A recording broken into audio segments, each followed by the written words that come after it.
समझाना जरूरी है कि भाई पठान हो, जवान हो, या भाईजान हो, या टाइगर हो, ये आपको नहीं बचाएंगे। शाहरुख, सलमान, आमिर खान आपको नहीं बचाएंगे, आपको नाना पाटेकर बचाएगा। क्योंकि नाना पाटेकर एक एक्टर है, ये बात सही है, लेकिन इस फिल्म में नाना पाटेकर जो किरदार निभा रहे हैं, उस इंसान ने इस देश को बचाया है, बड़ी महामारी से बचाया। तो इससे जनजागृति जरूरी है कि लोगों को दिखाना पड़ेगा कि वैक्सीन वॉर ये असली हीरो है। शाहरुख, अक्षय, आमिर खान, सलमान खान ये हमारे हीरो नहीं हैं। ये मनोरंजन के लिए हीरो हो सकते हैं, लेकिन हमारे हीरो वो महिला वैज्ञानिक है जो भार्गव नाम के, जिन्होंने कोवैक्सीन बनेगा ये हट किया और करके दिखाया। आज अगर हम जवान देख सकते हैं क्या, और कोई लाभ सिंह चड्ढा देख सकते हैं, या कोई पठान देख सकते हैं, टाइगर देख सकते हैं, तो इसलिए देख सकते हैं कि उस वैक्सीन ने हमें बचाया है, उस फिल्मों के हीरो ने नहीं बचाया है। इस फिल्म का जो असल में हीरो है, उसने हमें फिल्में देखने के लिए जिंदा रखा है, तो वो बड़ा हीरो है। नमस्कार दोस्तों, ओशियन नेटवर्क में आपका स्वागत है। वैसे तो जो हमारी फिल्म इंडस्ट्री है, वो चाहे मुंबई वाली हो, चेन्नई वाली हो, हैदराबाद वाली हो, या अलग अलग जो क्षेत्रीय भाषाओं में फिल्में बनती रही हैं, उसमें रही हो, दो तरह का सिनेमा हमेशा ही बनता रहा है। एक जिसको मेन स्ट्रीम की फिल्में कह करके प्रचारित और प्रसारित किया जाता है, और एक जिसे समानांतर सिनेमा कह करके एक तरीके से थोड़ा सा किनारे और कुछ अलग तरह के सिनेमा का तमगा देने का एक प्रयास होता रहा है। लेकिन ये जो समानांतर सिनेमा है, ये जो रियल भारत है या जो रियल इश्यूज हैं, उनको सामने लेकर के आता रहा है। और चाहे आपकी हिस्टोरिक फिल्में रही हों, जो जिनको आप कहते हैं कि पीरियड फिल्में, या अलग अलग कैरेक्टर्स को लेकर के, अलग अलग समस्याओं को लेकर के जो फिल्में बनी हैं, उनको लेकर के जिस तरह की राय आम दर्शक की रही है, वो सकारात्मक ही देखने को ज़्यादा मिली है। इसके बावजूद हम ये देखते हैं कि जब बॉक्स ऑफिस की बात करते हैं या व्यावसायिक पक्ष की बात करते हैं, तो वहाँ कई बार उनको उतना समर्थन, उतना सहयोग दर्शकों की तरफ से भी नहीं मिलता है, और कई बार अलग-अलग सरकारों की तरफ से भी, राजनीतिक कारण समझ लीजिए या कुछ भी कह लीजिए, नहीं मिल पाता है। कुछ फिल्में अभी हाल में ऐसी आई हैं जिनको व्यापक जन समर्थन भी मिला है और सरकारों का एक तरीके से परोक्ष सहयोग भी मिला है। द कश्मीर फाइल्स ऐसी ही फिल्म थी, द केरला स्टोरी ऐसी ही फिल्म थी।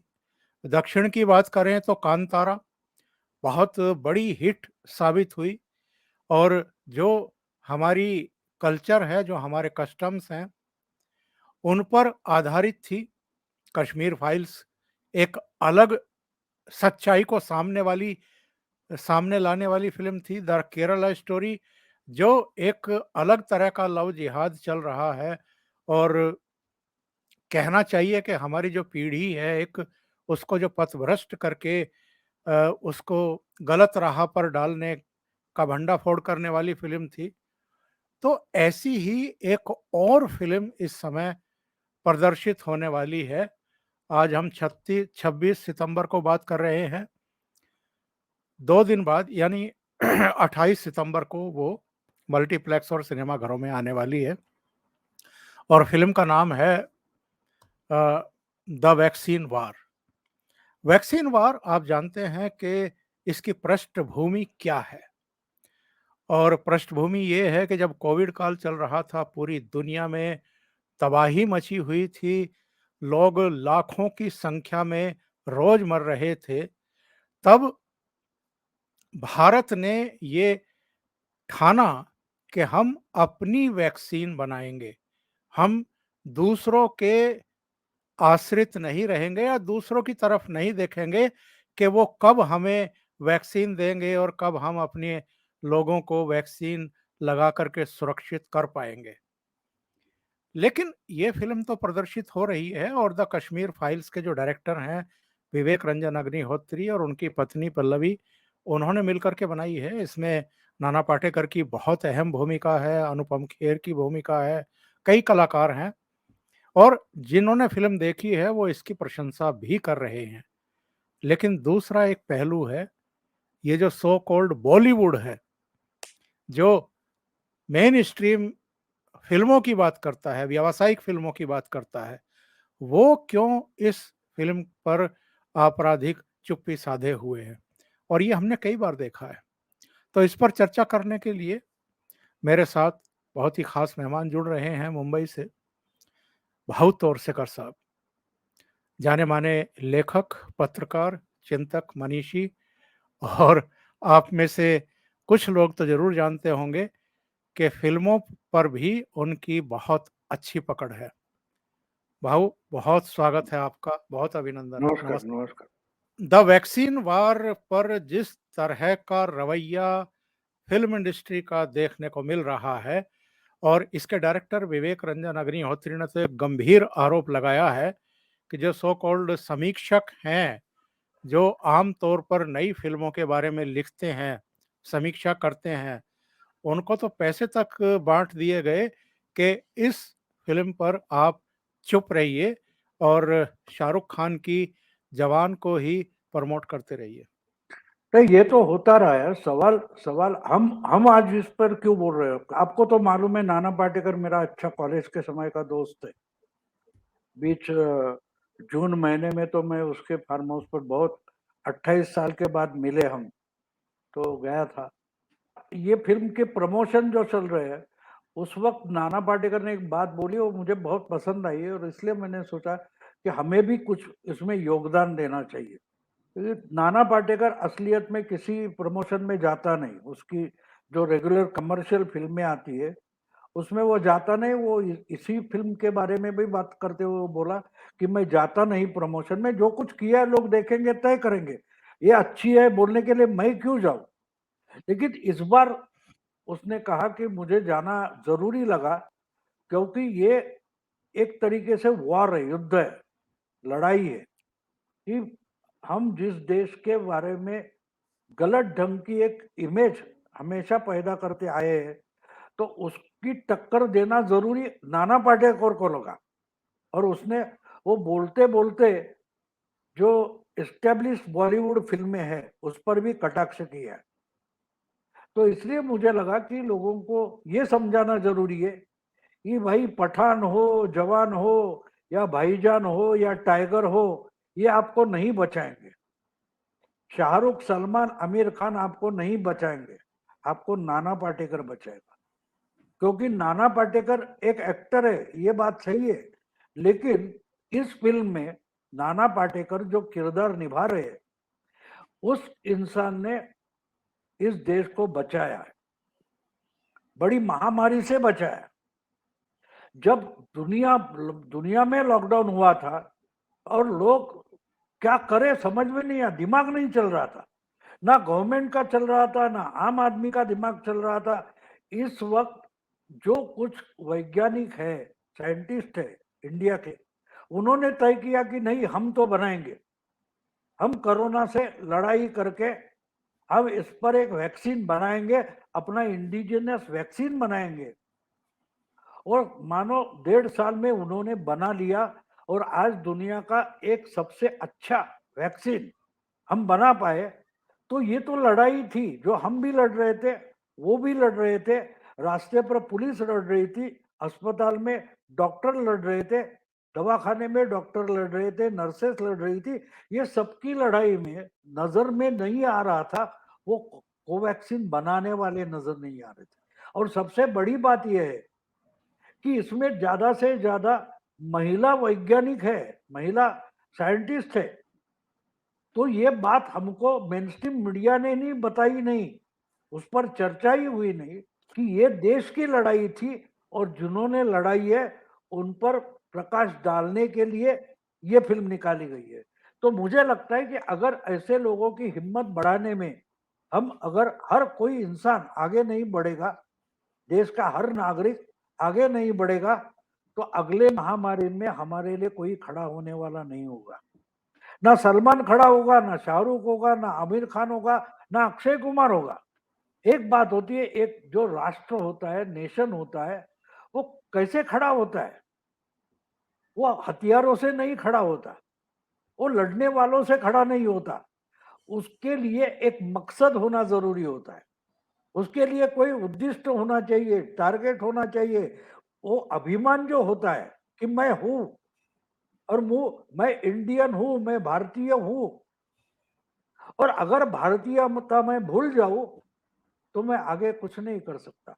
क्योंकि मुझे अपना बचाव करना है तो मुझे किस आइडिया का बचाव करना पड़ता है, और वो आइडिया अगर भारत है तो उसके लिए हर तरीके से लड़ा जाता है।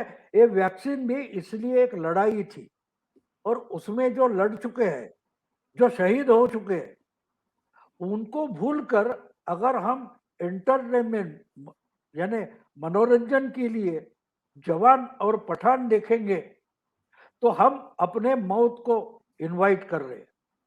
तो इससे जनजागृति जरूरी है कि लोगों को दिखाना पड़ेगा कि वैक्सीन वॉर ये असली हीरो है। शाहरुख, अक्षय, आमिर खान, सलमान खान ये हमारे हीरो नहीं हैं। ये मनोरंजन के लिए हीरो हो सकते हैं, लेकिन हमारे हीरो वो महिला वैज्ञानिक है जो भार्गव नाम के, जिन्होंने कोवैक्सीन बनेगा ये हट किया और करके दिखाया, तो वो हीरो है। आज अगर हम जवान देख सकते हैं क्या, और कोई लाभ सिंह चड्ढा देख सकते हैं, या कोई पठान देख सकते हैं, टाइगर देख सकते हैं, तो इसलिए देख सकते हैं कि उस वैक्सीन ने हमें बचाया है, उस फिल्मों के हीरो ने नहीं बचाया है। इस फिल्म का जो असल में हीरो है उसने हमें फिल्में देखने के लिए जिंदा रखा है, तो वो बड़ा हीरो है। भाऊ ये बताइए आमतौर पर तो चाहे 62 का युद्ध हो, 65 का हो, 71 का हो, कारगिल वाला हो, उससे भी पहले चले जाएं तो जब भारत आज़ाद हुआ था, उसके तुरंत बाद कश्मीर को हड़पने के लिए कबाइलियों की तरफ से आक्रमण हो गया था। जब भी वार सिचुएशंस रही हैं इस देश में, पूरा देश एकजुट होकर के खड़ा हो गया है। और ये भी एक तरह की वार ही थी जब कोविड जो है वो पूरी दुनिया में फैल गया था। यहाँ तक के जो विकसित देश हैं उनमें भी लाखों की संख्या में लोगों के मरने की सूचनाएं आ रही थी। हमारे यहाँ तो फिर भी जो हेल्थ सेक्टर है उसकी खुद की जो हेल्थ है वो बहुत अच्छी नहीं थी, पर लंबा एक जो पीरियड लिया प्रधानमंत्री नरेंद्र मोदी ने, करीब करीब 1.5-2 महीने का लॉकडाउन का, उसमें बहुत सारी तैयारियां युद्ध स्तर पर कर ली गई। और इसी बीच जिसकी आपने चर्चा की है कि वैक्सीन बनाने की प्रक्रिया भी हमारे वैज्ञानिकों ने शुरू की, आईसीएमआर के जो भी हमारे वैज्ञानिक हैं, और बहुत सफल वैक्सीन तैयार भी की गई। तो ऐसे में क्या आपको लगता है जो वार सिचुएशंस पहले थी और वार सिचुएशन इस बार भी थी, और निसंदेह लाखों करोड़ों लोगों की जिंदगी बची है वैक्सीन लगाने से, करीब करीब 225 करोड़ वैक्सीन तो भारत में ही लगी है लोगों को, किसी को 2 बार की, किसी को 3 बार की भी लगी है। तो ऐसे सिचुएशन में पूरा देश क्या इस फिल्म के साथ खड़ा नहीं होगा? नहीं, होना चाहिए, लेकिन क्या होता है कि ये फिल्म कोई मनोरंजन नहीं है, तो हमारे जिंदगी का आधार है। ये अगर कोई बताएगा नहीं तो उनको समझ में नहीं आएगा ये फिल्म क्या है, और एक फिल्म आ गई, ऐसा होता है। तो वो नहीं होना चाहिए। देखो एक बात होती है कि ये जो सब काम करने वाले हैं, तो उनकी कहानी अगर लोगों को बताई नहीं गई तो उनकी अहमियत लोगों को जिंदगी में, देश के जिंदगी में कितनी इंपॉर्टेंट है वो पता नहीं चलती। और जबकि देखो, ये हम जो फिल्में देखते हैं वो काल्पनिक दुश्मनों के सामने लड़ाई होती है, वो काल्पनिक लड़ाई होती है जिसका हमें फायदा भी नहीं है, नुकसान भी नहीं है। तो लेकिन इस फिल्म में एक बात है कि वैक्सीन भारत का ना बने, इसके लिए भी दुनिया भर के कोई फोर्सेस काम कर रहे थे। इसलिए जो वैक्सीन बनाया जा रहा था उस पर शक पैदा किया जा रहा था। आपको याद होगा जब पहले वैक्सीन तैयार हो गया और उसका टीका लगाने वाले थे, तो समाजवादी पार्टी हो या और कोई पार्टी हो, उनके लोग क्या बोलते थे, ये तो बीजेपी का वैक्सीन है, हम नहीं लगाएंगे। यानी दुविधा लोगों के मन में पैदा कर दी गई। ये किसके लिए काम कर रहे थे? ये परदेशी, दूसरे देश के विदेशी जो वैक्सीन आते उनकी चमचागिरी कर रहे थे, लेकिन हमारा अपना जो सक्सेसफुल वैक्सीन बन रहा था उसके खिलाफ बोल रहे थे। और उनको पैसा भी दिया जा रहा था। जो कोई एनजीओ है या और कोई संस्थाएं है, वो जो जिस ढंग से दुष्प्रचार कर रही थी, तो ये तो एक तरीके से लड़ाई थी। इसलिए उसने वैक्सीन वॉर जो नाम दिया है कि दूसरे देश में जो वैक्सीन बन रहा था वो दुगने चौगुने कीमत से यहां लाना पड़ता। वो तो पैसे भी बचाए हैं, पैसे बचाना तो जरूरी है, लेकिन इतनी बड़ी तादाद में 200-300 करोड़ टीके लाना कोई मुश्किल बात कितनी थी? एक तो धंधा बंद था, अर्थव्यवस्था अटकी पड़ी थी, इससे मार निकालना था। उसमें कितना बड़ा योगदान है। आज हम दुनिया की 5वीं अर्थव्यवस्था बन गए बोला जाता है, लेकिन इसके लिए ये कोवैक्सीन भी कितना काम आया है, ये भी। इसलिए वो बनाने वाले असली हीरो थे हमारे। जैसे आपको मालूम है कि मुंबई में कसाब का अटैक वगैरह हुआ था, तो जो हमारा तुकाराम ओमले नाम का एक सिपाही था जिसके हाथ में सिर्फ डंडा था, लेकिन वो अजमल कसाब से भिड़ गया। उसने जितनी दागी गोली सब पेट में ले ली, लेकिन उसको जिंदा पकड़ा और वहां वो हमला खत्म हो गया। तो वो जैसा हीरो है हमारा, वैसे ये लोग भी हमारे हीरो है, जिन्होंने दुनिया को दिखा दिया कि इंडिया कुछ भी कर सकता है।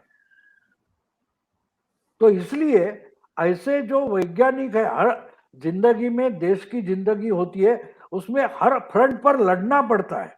जैसे उस वक्त जो डॉक्टर्स थे, नर्सेस थी, पुलिस थी, सफाई कर्मचारी थे, कौन कौन अपनी तरीके से, लाइट चलती रहे इसलिए जनरेशन करने वाले, इलेक्ट्रिसिटी जनरेशन में चल रहा था ना, उस पर जो मेहनत कर रहे थे वो भी हमारे लड़ाके थे।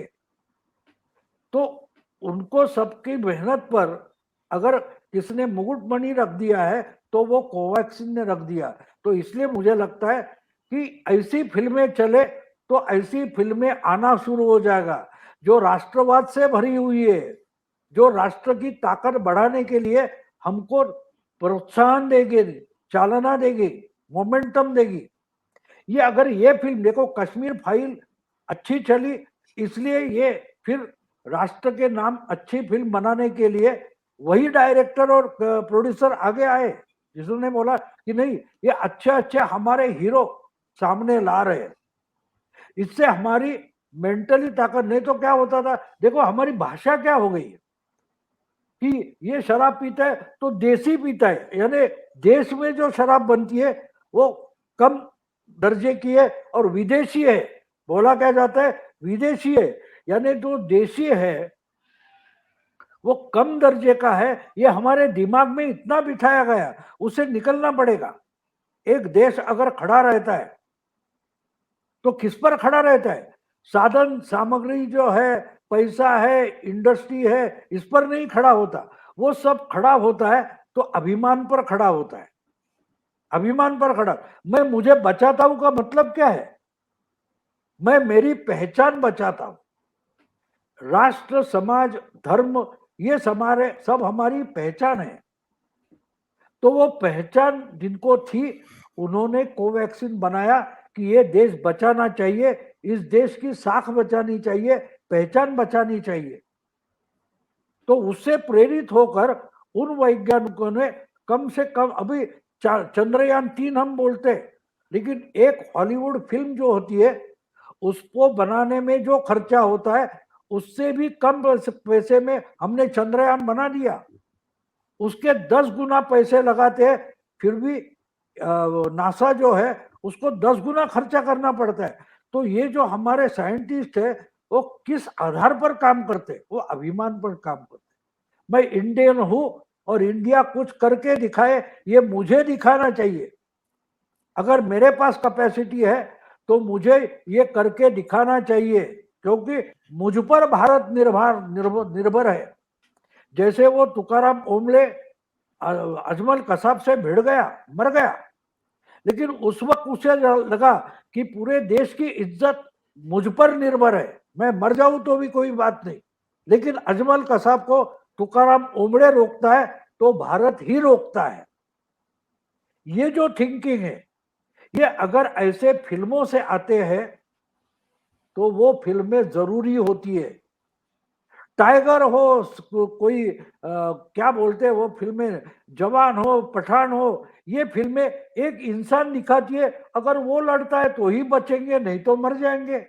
ये बात नहीं है, ये सामूहिक जो मेंटालिटी है कि ये जो कोवैक्सीन पर फिल्म आती है तो वो फिल्म क्या हमें समझ, हमारा सामाजिक पुरुषार्थ है, सामूहिक पुरुषार्थ है। वो अगर जग जाता है तो हमें कोई नहीं रोक सकता, हम जीतेंगे। आज कनाडा जैसे एक प्रगत देश के लिए भी हम धमका सकते हैं। क्यों धमका सकते हैं? क्योंकि हमारा राष्ट्राभिमान हमारा पुरुषार्थ बन गया। उस पुरुषार्थ का एक अवयव, एक स्पेयर पार्ट कोवैक्सीन भी है, साइंस भी है, हिम्मत भी है, इच्छा भी है। अगर उसको हम मोमेंटम दे, चालना दे, प्रोत्साहन दे, तो ये देश आगे निकला जा सकता है। इसलिए मुझे लगता है कि जो फिल्में हैं, जो बोगस फिल्में हैं, काल्पनिक दुश्मन के खिलाफ लड़ने वाली फिल्में, उससे भी ज्यादा बिजनेस अगर वैक्सीन वॉर करेगी तो हम आगे निकले जाएंगे। भाव बहुत अहम है और मुझे भी एक चीज याद आ रही है। आपने समाजवादी पार्टी का जिक्र किया कि उन्होंने कहा था कि ये बीजेपी की वैक्सीन है। उसी समय ये भी कहा गया था, ये सवाल उठाया गया था और इस देश पर शासन करने वाली 55-60 साल तक शासन करने वाली कांग्रेस ने कहा था कि सबसे पहला वैक्सीन प्रधानमंत्री खुद क्यों नहीं लगवा रहे हैं। इस तरह से संदेह के बादल जो है ये इसमें पैदा करने की एक चेष्टा की गई थी, एक साजिश रची गई थी। मैं जानना चाहता हूं भाऊ, द कश्मीर फाइल्स हो, द केरला स्टोरी हो, या अब द वार वैक्सीन हो, जब भी इस तरह की फिल्में आती हैं, बनाई जाती हैं, प्रदर्शित की जाती हैं, इनको राइट विंग से क्यों जोड़ दिया जाता है? इनको भारतीय जनता पार्टी या प्रधानमंत्री के साथ जोड़ करके जो एक सो कॉल्ड इकोसिस्टम है, और इस इकोसिस्टम के हिस्से केवल यही नहीं है, देश के अलग अलग हिस्सों में, विदेशों में भी अब तो ये चीजें चलने लगी हैं। इनका विरोध क्यों किया जाता है और इस तरह के प्रयासों को समर्थन वैसा क्यों नहीं मिलता है जैसा ये जवान, पठान और लाल सिंह चड्ढा वगैरह फिल्मों को देने की कोशिश की जाती है? नहीं, ये जो हम जिसको इकोसिस्टम बोलते हैं ना, वही इकोसिस्टम ने कांग्रेस को खत्म किया है। देश की बात अलग छोड़ो, अगर आज बीजेपी जीत गई है पॉलिटिक्स में और कांग्रेस हार गई है, इसका कारण जो कांग्रेस थी उस कांग्रेस को ही कब्जा कर दिया गया। देखो, हम बोलते कि मुगलों का राज था, मुगल सल्तनत ब्रिटिशों ने खत्म की, तो क्या किया था? उनको लाचार बनाया था। मुगल सल्तनत जो थी उसको ब्रिटिश व्यापारियों ने, जो व्यवसायी थे, धंधा करने आए थे, उन्होंने पैसे से मुगलों की जो ताकत थी, सरदार थे, उनको खरीद लिया था। उन्होंने मुगल सत्ता बेच दी थी। उससे भी पहले हम देखें तो मुगल है, उसके पहले जो लोधी वगैरह थे उनको ही इसी ढंग से खरीदा गया था, और जो उनकी सत्ता चलाने वाली सिस्टम थी उसको जमीन से तोड़ा जाता है। जिंदगी जब आसान बनाई जाती है, अरे यार फिल्म देखो इतनी आसानी से ये जो काल्पनिक दुश्मन है उसको हरा सकते हैं, तो असली दुश्मन आपको कब्जा करते जाते हैं। जो इकोसिस्टम है वो इकोसिस्टम उस पर निर्भर है। यानी हम पहले बोलते थे ना कि कोई राक्षस है या कोई है, और उसकी जान किसी पंछी में, चिड़िया में बची है, तो जाके उस चिड़िया की मुंडी मरोड़ दो तो वो राक्षस मर जाता है। ये जो हम परिकथाएं सुनते आए वो यहाँ अप्लाई करके देखो, क्या बात है।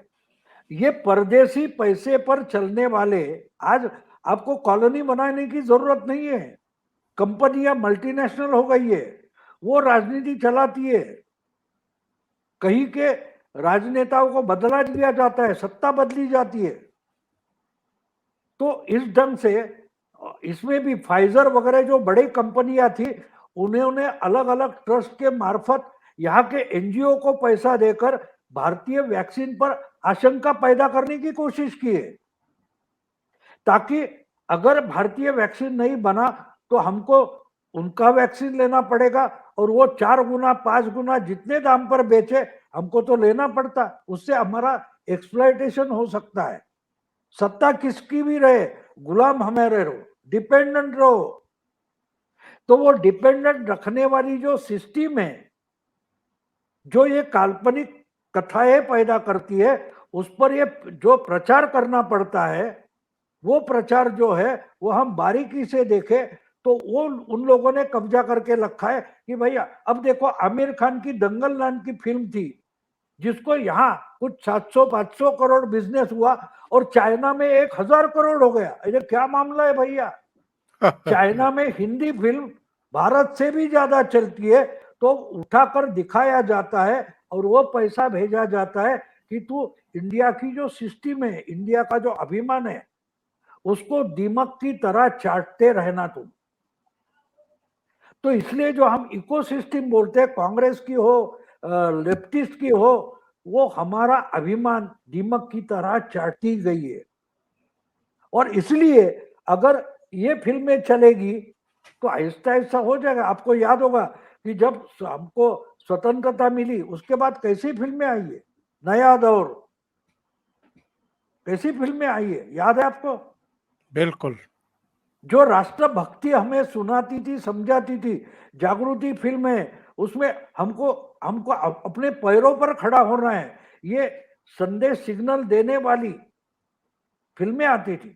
आहिस्ते आहिस्ते हम इतने भटक गए हैं कि मानो हमारे देश का अपमान हो, हमें अपने अभिमान की ही शर्म लगे, ये हमारे दिमाग में भरा जा रहा है। तो इस ढंग से जो चलती है राजनीति, वो हमारे देश का असली दुश्मन है। उस पर बॉम्ब या बंदूक चलाकर हम उसको नहीं हरा सकते, ये हम में ही बैठे हैं, हम में ही छुपे हैं, वो उनको ढूंढकर खत्म करना पड़ेगा। और उसका एक जरिया ऐसी है कि ऐसी फिल्में, जो फिल्में हमको हतबल करती है, हतबुद्ध करती है, हमारी लड़ने की, हमारे अभिमान से लड़ने की, अभिमान के लिए लड़ने की जो चीजें हैं उसको दीमक जैसी चाट रही है, उनको अगर खत्म करना है तो इनको प्रबल बनाना पड़ेगा। फिर कश्मीर फाइल हो, तो रॉकेटरी हो, या तो वैक्सीन वॉर हो, उनको आगे लाना पड़ेगा। तो इनको, वो जो लड़ने वाले हैं उनको हम अगर ताकत नहीं देंगे, अगर हम उन पर ही आशंका लेकर बैठ जाते और हम कोवैक्सीन या कोविशील्ड जैसी देश में बनी टीका जो है वो नहीं लगवाते, तो आज भी कोरोना नियंत्रण में नहीं आता, बहुत लोग मरते। अगर मरने वाले ही थे तो हम पठान और जवान देखकर बचते नहीं। हमको जो बचाने वाले हीरो है उनकी फिल्में हमें देखनी चाहिए, ऐसी फिल्में आनी चाहिए। इसका प्रोत्साहन अगर हम नहीं देंगे तो हमको हमारे असली रखवाले जो है उनको पता ही नहीं चलेगा। उरी का जो हमला हुआ था, पुलवामा का हुआ था, उसके बाद जो फिल्में निकली वो चली, इसलिए आगे आगे राष्ट्रवाद हमको समझाने वाली फिल्में आ रही है और पूरी की पूरी इकोसिस्टम फेल हो रही है। इसलिए तो वैक्सीन वॉर को फेलियर होता देखना चाहते हैं। अगर हिंदी नहीं बनी तो हिंदी में डब की हुई कंतारा चली है। बिल्कुल। अगर तुम नहीं बनाओगे तो साउथ की जो फिल्म इंडस्ट्री है वो बॉलीवुड को खा जाएगी। ये जो समानांतर जो कुछ बना रहे, माधवन बना रहा है, ये विवेक अग्निहोत्री बना रहा है, वो तो चलेगी। और वो जितनी चलेगी इतनी वो काल्पनिक दुश्मन दिखाने वाली और हमको गाफिल रखने वाली फिल्में कम होती जाएगी। इसलिए ऐसी फिल्मों को हमें ताकत देनी है। हमको हमारे जिंदगी से कचरा हटाना है। ये एंटरटेनमेंट नहीं है, ये कचरा है। ये कचरा हटाना पड़ेगा और कचरा हटाना है तो ज्यादा से ज्यादा इनसे 2 गज दूरी रखो। सोशल डिस्टेंसिंग फिल्मों में भी लाना जरूरी है, क्योंकि मेन स्ट्रीम फिल्में अगर कोरोना का रूप धारण कर रही है, जो हमारा दिमाग चाट रही है, तो उनको हटाने के लिए उनसे हमें सोशल डिस्टेंसिंग करना पड़ेगा, उनको क्वारंटाइन में डालना पड़ेगा। अगर ऐसी फिल्में बनाओगे तो डूब जाओगे और डूबने लगे। बहुत सारी फिल्में सोशल डिस्टेंसिंग यानी सोशल बाइकॉट से डूब भी गई है, डूब रही है। तो ये हमें ताकत लगाकर हमें खड़ा होना पड़ेगा। आम इंडियन को दिखाना पड़ेगा कि वैक्सीन वॉर भी 700-800 करोड़ का बिजनेस करती है। तो ऐसा बिजनेस करने के लिए उनको भी वो लाइन छोड़कर इस लाइन में आना पड़ेगा। इसलिए हम जो आज वीडियो बना रहे हैं उसका मकसद ही वही है। तो आप सब भी जाइए द वैक्सीन वॉर देखने के लिए। और भाऊ, आपका बहुत बहुत धन्यवाद जुड़ने के लिए और इतना समय निकालने के लिए। Thank you so much. नमस्कार।